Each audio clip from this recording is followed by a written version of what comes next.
Get back into the chemtrails, Griffin. You've talked about this. I mean, what's your breakdown of the level of the explosive awakening we're seeing? And the globalists are openly saying they want to start censoring the web now.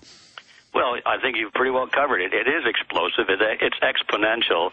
And on this issue of geo-engineering or chemtrails, whatever you want to call it, it was already such of massive proportions that I didn't realize it.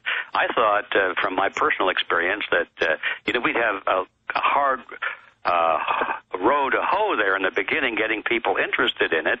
And I think, as I mentioned before, when I put it up on our little website, which doesn't have anywhere near the exposure as yours, I said, well, we're interested in doing a video. Anybody want to help us?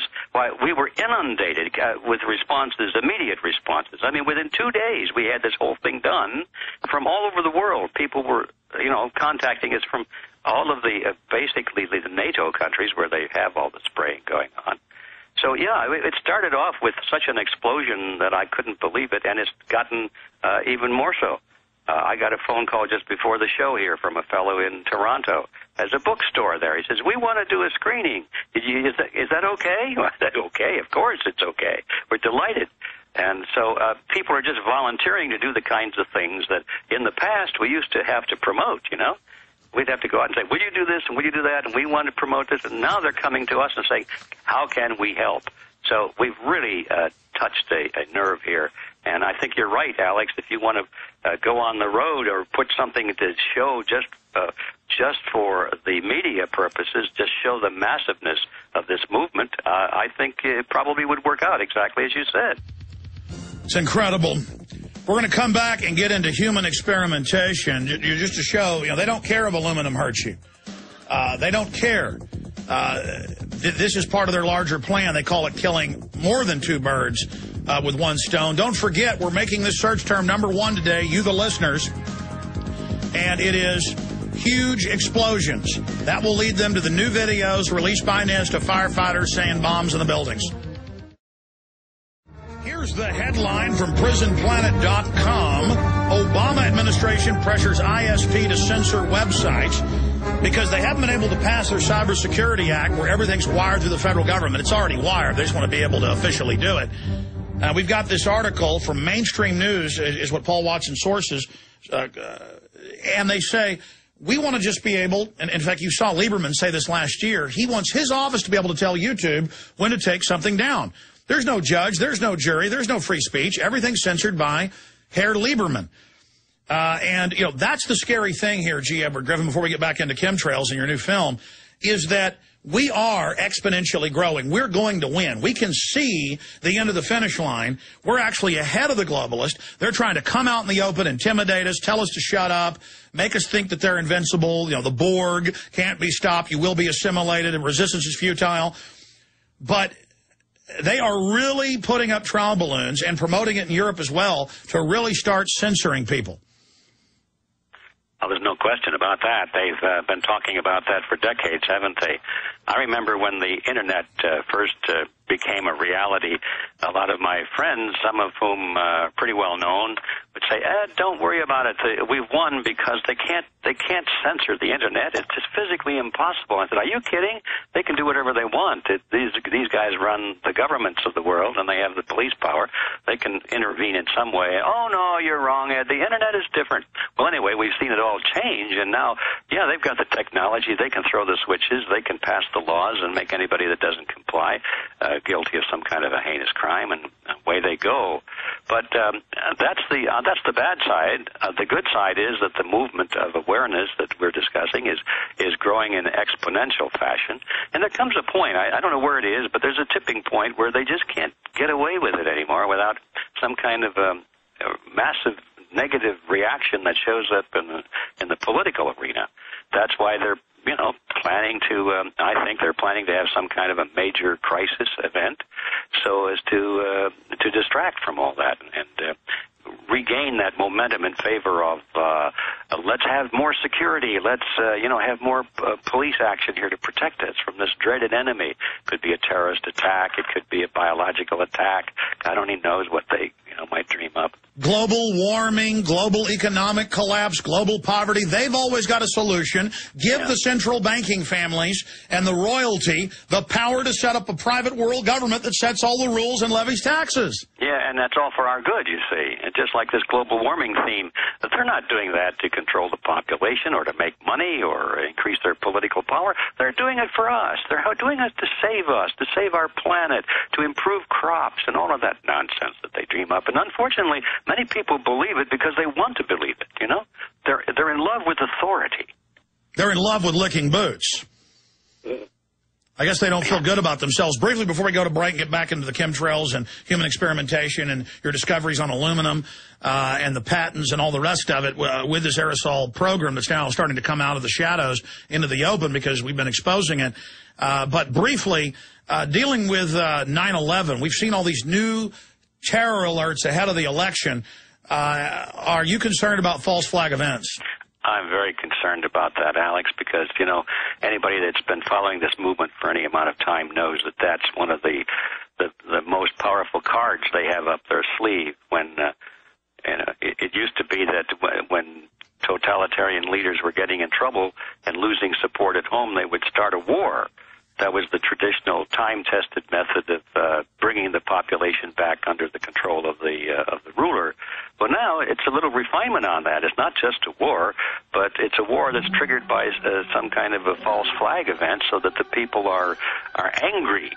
They think, we've been attacked, we've been injured, we've been insulted. We can't stand by and just let this happen. Now let us get behind our glorious leader and fight back. His name is G. Edward Griffin. He is the producer of What in the World Are They Spraying? It starts shipping on or right after October 22nd. Get your copies first at Infowars.com. Powerful film. Stay with us. Okay, for the next 45 minutes or so, I need to do the last segment on a news blitz because there's just so much I haven't gotten to, but this is a big issue. A secret country, it's in all the NATO countries. It isn't in other countries that aren't NATO controlled, we've noticed.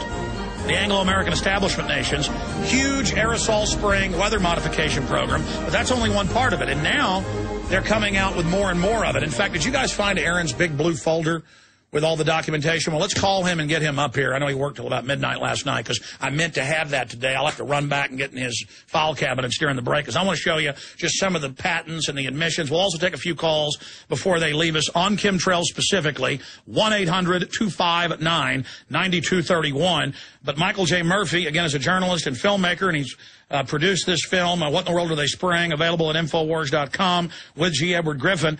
Michael, tell us about as much of the film, and I've seen it, it's excellent, as much of the film as you want to give away, and really the big discovery here that, well, about old Monsanto. They're rearing their ugly head again, aren't they? That's right, with the GMO seed. But Paul Winterberger, as well, is involved with the film. We brought him onto the project, and he did a great job. But essentially, our investigation into these programs started at the American Association for the Advancement of Science conference, where geoengineers proposed spraying 10 to 20 million tons of toxic aluminum into the sky for what they call was the stated goal to cool the planet. So after that meeting, when they're coming out publicly addressing this issue and essentially selling it to the public in denial that these programs have been already implemented, but what they're saying is that they're looking at these. However, we went around literally over to Europe, over to several different states here in America, and we researched tests which revealed extremely high levels of aluminum, barium, strontium, the areas where they've been finding these tests in the rain, snow, and soil. They've also been finding major declines in the forest and in the crops that are producing because, as the scientists that we spoke to, aluminum, barium, and strontium will increase the pH of soil. So, for instance, in Northern California, they have seen at a bare minimum 10 times the increase in the alkalinity in their soils. And the scientists up there believe that this is a direct result of the spraying of aluminum, barium, and strontium. What a lot of people believe these programs are in part, obviously it's a multi-agenda operation, but they believe, speaking about this new GMO seed, that it could be an attempt to kill off anything that's natural and organic, because there is a new GMO aluminum-resistant seed that has been manufactured that will thrive in a high aluminum soil. Oh, don't worry. You know, all these major croplands have been poisoned and normal natural plants won't grow in it. But Monsanto's got a whole new seed line, corn, wheat, whatever it is, canola, soybeans. It's all being developed. It's all being patented.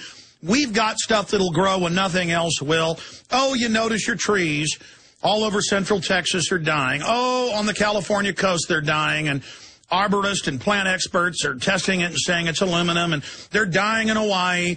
But don't worry, Monsanto's not just developing major food crops now.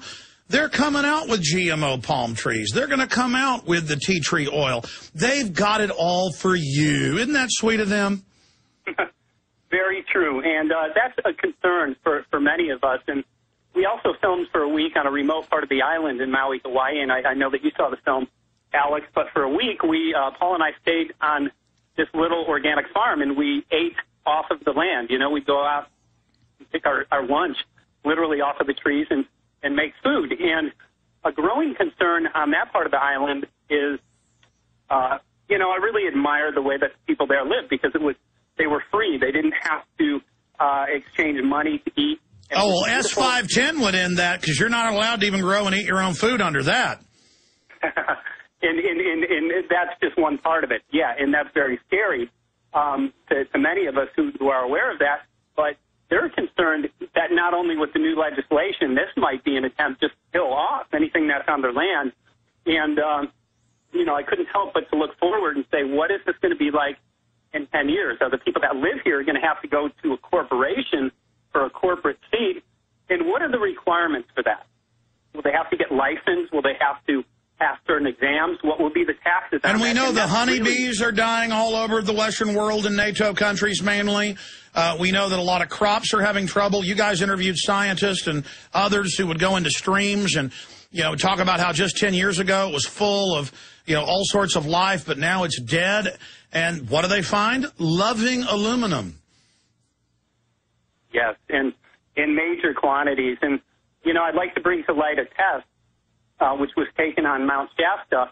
And as a baseline, about 7 years ago, they took a snow test, and it revealed 7 parts per billion aluminum, also barium and strontium at much lower levels. However, 1 year ago, Francis Mangels, who is a retired USDA biologist, took another test. And I just want to throw this out there. How high do you think that test was after? It was 60 parts per billion, or 60 times the safe level. 60,000, I think. I already gave that away, Michael, in a previous. Excuse me, it wasn't 60. It was give us those numbers. It was 61,100 parts per billion. Oh, excuse me. So it was just how many times over the safe level is that? That's over 61 times the safe level established for drinking water. And people are climbing that mountain, and they're using the snow to hydrate. And by the way, you have a clip in the film of a local newscast in Washington State with the guy going, look, I was in the military. This is some kind of military spraying of aluminum here, not just chaff, more than that. And there you have the newscast in the very area where you're finding the aluminum in high levels, and you've got the newscaster saying, look at this. This is not a natural weather system. Exactly. And there are literally, this has been on the corporate mainstream media, just not at the level of attention that we believe that it deserves. It's been covered a little bit here, a little bit there. But, you know, something so damaging. I mean, aluminum is so toxic to ecosystems, but also we interviewed a lot of physicians and healthcare professionals, and they said aluminum is extremely toxic to human health. And we've seen, in the 10-year period in L.A. County, we've seen over 200% increase in Alzheimer's, and at the same time, worldwide, we're seeing an incredible increase in aluminum-related illness. Well, we're now seeing early onset and even youth, people 25, 30, getting Alzheimer-like symptoms. And then we've had top brain scientists on, like Dr. Blaylock, Russell Blaylock, and they're just seeing it across the board, not just the tin cans we're drinking out of that are coated in bisphenol A that's bad enough. I mean, this is incredible.